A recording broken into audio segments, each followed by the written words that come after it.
common ground for me is about the importance of public space. It is the very identity and the essence of a community. It is as old as society itself. In that sense, it's an enduring, important.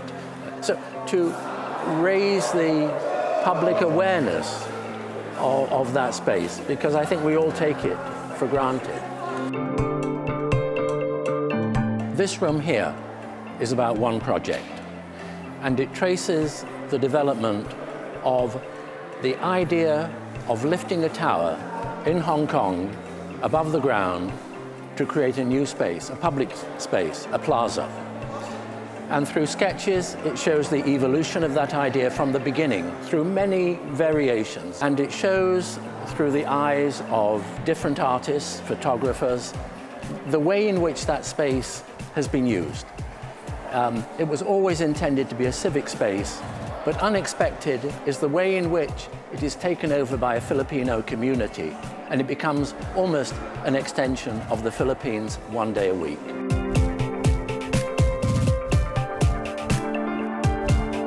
In the way that this building here, for example, creates a public space, it gives something back to the city of which it's a part. So all the projects which I've been involved with as an architect, in one way or another, add something back into the public domain. But the important thing to remember is that the routes, the connections, the boulevards, the squares, the parks, all of these are the very identity of cities. Even a village, the high street, is a conscious piece of design, and it should be given the importance, it should be recognized as such. The other space is not so specific. It is about the celebration of public space and the debt that generations owe to each other over time from antiquity in terms of thinking about cities and communal spaces. So that is communicated through an experience within a space itself where people gather, because it is literally the gateway to the arsenale.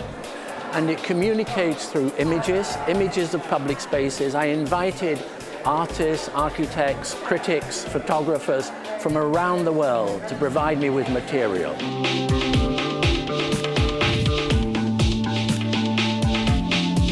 I can't describe my style.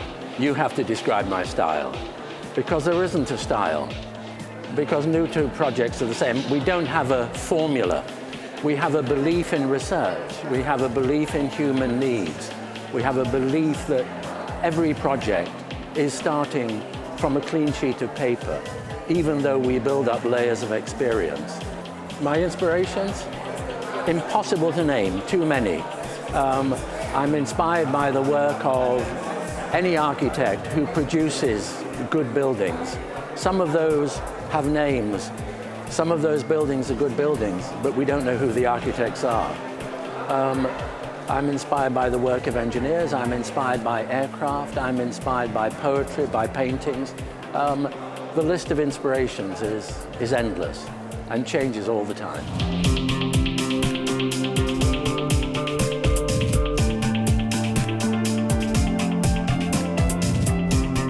I think that architecture is a response to human needs. Some of those needs you can measure, you can quantify. So the building is a response if it's a cultural building or it's a building for a corporate headquarters, a museum. The building types are different, but they all respond to a human need. And a lot of those needs you can measure, but some of them you cannot measure. How do you measure the quality of light, the importance of a view, the texture of a building, the way it makes you feel, whether it's welcoming or not? Those are the things that you can't measure. They're issues of the spirit, if you like, the poetic dimension.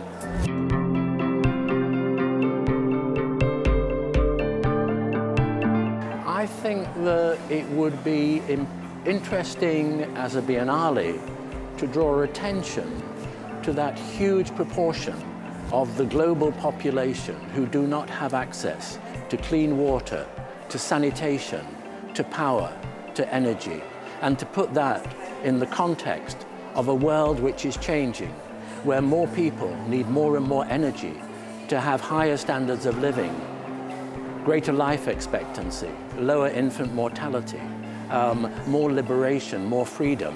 That is directly related to energy.